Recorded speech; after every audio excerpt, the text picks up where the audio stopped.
One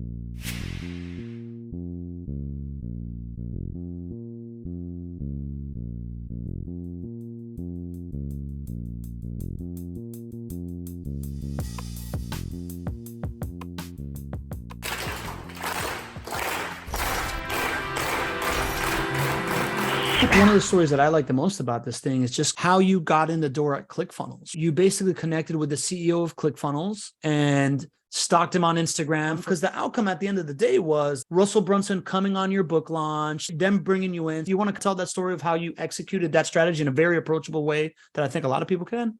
Yes. So 80% of the leads that you generate from events are never followed up on. So let's say you met somebody at your last event, 10 people, only 2 of them will you actually follow up. It's terrible. So one thing you could consider, and you can do this with me right now. Let's do this for fun. Hey, Pablo, let's do something fun, shall we? Yes. Okay. Smile, smile. Ah. Okay. I took a picture. And then if I was in person, I would take a selfie with them. And then I'd say, great, what's your number? And I would just assume that person is giving me their cell phone, and I would go quiet until they gave me their cell phone. This is called the signature selfie. It doesn't cost you a dime. It will give you everything you need to follow up with them. But then you have to take it a step further. So then you ask, great, where do you spend majority of your time online? So you want to find out which medium they spend most of their time on, because everybody's a little different. I found out that he spent his time on Instagram. So after that, every single day when he would post something, I would comment. And when you're commenting, you're thinking, how can I be a bright spot in their day? How can I add value to them? How can I show my consistency, my work ethic, my reliability with commenting? So every single day he'd post something about how he bet his children that they wouldn't be able to go without sugar for a week, and they broke within 2 days. And I went, you should have charged them double. He posted about his wife seeing Christmas lights, and she looked so happy. I went, you should really give your wife Christmas lights like multiple times a year for how happy she was. And it was about his family, his wife, his children, his business.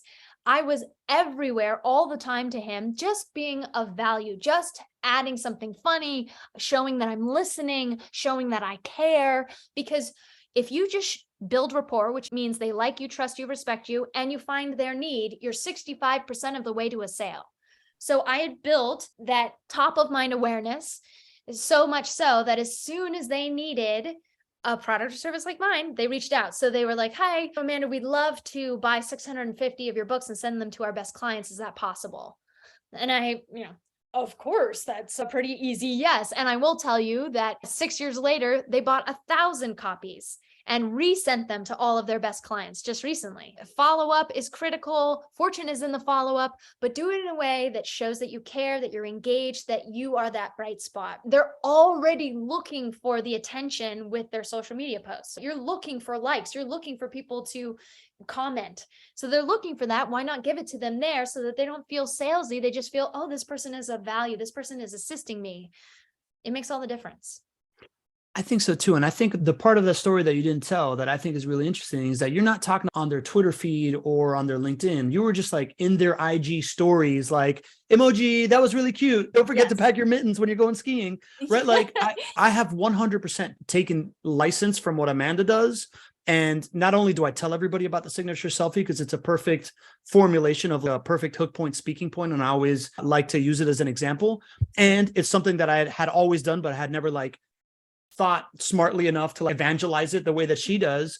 But when I connect with people that are mostly LinkedIn driven to be on my podcast, I also connect with them on Instagram and Facebook and the more personal social medias, because when I'm in their stories, when I just see their story come through, it might just be like a family post. I'm like, oh man, that's really awesome. Just like that top of mind of encouragement in personal posts builds that rapport long-term. And I had felt it before, but it never became so real as when you told that story and everything that's happened. This is now a 7-year relationship that twice over has led to major book purchases and promotion across all sorts of ecosystems. I want to go into your conference playbook. You were speaking at a lot of these conferences. You had this campaign, and then in the spirit of not being too fancy, you pulled out like a genius card that I really want you to talk about. Tell me about the human billboard. In chapter 7, my father talks about dominating trade shows. And he said the first step to dominating a trade show is getting noticed.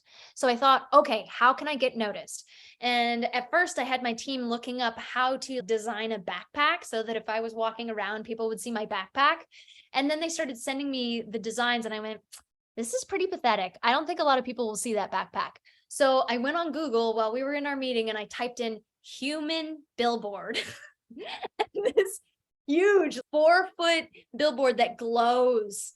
I found this human billboard and I got a design done on it. And I went to my trade show tour with this human billboard on my back, and it said, want to double sales, ask for a complimentary chapter from one of the most recommended sales books of all time. And it had the Ultimate Sales Machine on it.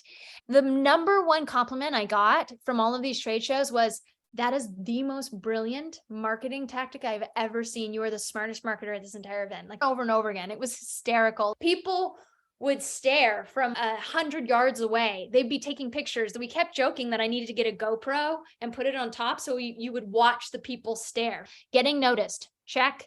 The second step is generating leads. So what did I do? I put a QR code. They were already taking pictures because they were posting on social. They were sending it to their friends. It was so hilarious that people just couldn't stop taking pictures of it. And that QR code would then lead them to a page. They'd opt in and I'd get their email. I also took chapter 4, so one of the chapters from the book, and I handed it out personally. So we handed out about 600 of those, which was fantastic. People were leaning in for it. They'd be saying, yeah, I want to double my sales. Oh, you're going to give me just a couple pages? Yeah, I could read that on my flight back to where I live. And then generating sales. It was much easier to make a sale when you're just selling a book. We closed 400 book sales without having a stage and without having a booth, which is probably more units than majority of the booths that were there. So much so that the last event I went to, they shut me down because I generated too much of a buzz and the sponsors were getting jealous. So good. I love it. One of the things that you and I have bonded on is unique trade show kind of like techniques, right? This idea that you can pay to have a booth and that's like a sucker bet because you're just put into this fishbowl. But if you can completely stand out from the crowd, there's just way more ROI and then be able to generate content from it. The idea of you walking around with this backpack and then having the presence of mind. You told me that like you had a bunch of people coming up to you and then you're like, oh, wait a minute, but there's even more people just taking pictures of me. So put a QR code on it and then knowing to tie that in with a lead magnet that makes perfect sense, that then becomes lead capture. I just thought it was so brilliant. And it's definitely something that's in my future. One of the greatest ROIs for me was actually my trade show tour that I did. So I got a speaking engagement at HubSpot's Inbound, which has about 10,000 businesses attend live, and people pay $60,000 to be on a stage there. You can go on Inbound's website and apply online. I applied 5 different times with 5 different talks, titles, and here's what I would talk about, and 2 of them got accepted. I would highly recommend that if you ever speak. That's definitely a great way to go because they have really quality businesses there. So I got to speak for this wonderful crowd that was sold out and not like very few people left for a whole 90 minutes of just what we teach, which is education-based marketing, or another word would be core story. So that was critical. In every step that I did was quality over quantity. Who are the most important people that I need to interact with and do some kind of work with? So it's just this process of continuing to follow up with who's one person that could change your world. One. It could be so many things. It could be an affiliate. It could be a direct client. It could be an association. It could be a Facebook group. It could be an influencer. That to me is one of the more fascinating applications of it, because I think historically, if nobody's heard of the Dream 100 strategy, then you've probably never been marketed to by Russell Brunson. So you've never used Facebook in your life. But the thing that I find it interesting is that most people see the Dream 100 as a sales strategy of just what are the top 100 accounts that I can land. But you as a strategist thought through that more. It's not the top 100 accounts that I can land.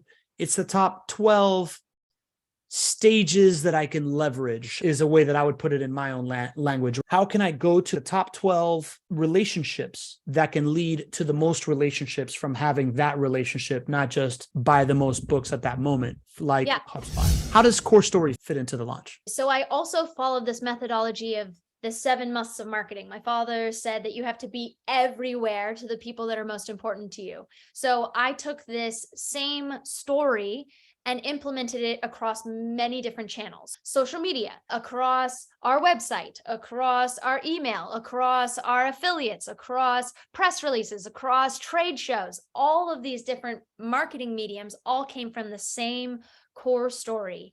And that core story was a blend of story, which since the beginning of time, humanity has remembered our history based upon story. What we want to do is create that legitimacy and that authority. So you blend story with market data, and you've got both the logical thinkers and the emotional thinkers. And I did that in 2 different ways. One was what I said with getting the press release out. I use those data points quite often in podcast interviews, to get on podcasts, to get some of my affiliates, all throughout those pieces, networking at trade shows. But then also there was the story aspect. That was the biggest shock to me, to be honest. The one thing I didn't want to do time and time again. I met my book coach, Julie. Our first meeting, she said, okay, I've read your foreword. It's called Dear Reader, because normally forewords are to Dear Reader. She said, I think that you should write a letter to your father and it should be Dear Dad. And I looked at her and went, heck no. Never in a million years would I put that in the book. It was so personal that it hit a nerve and I just blurted out no.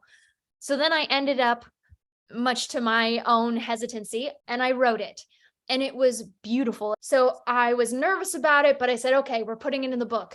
Then my press team and the rest of my marketing team saw it and they said, that is the story we're leading with, is your story about you and your dad. And I went, oh my God, please no. Are you serious? I can talk about marketing. I can talk about doubling sales. I can give you this case study and that case study. And they're like, no, it's Dear Dad.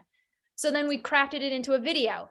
And like, it's all about the home videos. It adds so much more to it. So again, very uncomfortable over and over again. I can't believe we're leading this book, this sales book, with a letter that has made many grown men cry. Yeah. And they continue to watch it over and over again. So that concept of a story that people just resonated with, my own heartfelt letter to my dad, was again just another reinforcement of this concept of core story. That was a shocker. That truth was more important than any marketing or sales tactic. The truth is more important than marketing or sales tactic, and story was the way to get it in. One of the fundamental concepts within Core Story that I like that you talk about really is this idea that only 3% of your buyers are in market at any moment. Straight out of your dad's original book, if you have a stadium full of your market, how are you going to talk about something that can speak to everybody? And I think that you teach this thing. I went through the boot camp and teach this thing as a way to cast this wide net and then bring the conversation into getting people closer to that nucleus of that thing that you're talking about. And there isn't a better example of that than this idea of this sales book. The story doesn't lead with how you're going to improve sales, because even if you think about a stadium full of people, how many of them are salespeople? How many of them think that they're not good enough and need better sales? How many of them are business owners that hire salespeople? Not as many, but how many of them can relate to a story of a daughter trying to do right by her dad? 100%. I think that's an incredible example of the power of story and the power of the Core Story methodology of casting this net that can engulf a whole population into the story that then can lead to doubling your business, right? Like, I just find that super fascinating of how out there it went, right? Because it wasn't market data that was existential threat to businesses. It wasn't all this other stuff that you are more than capable of creating.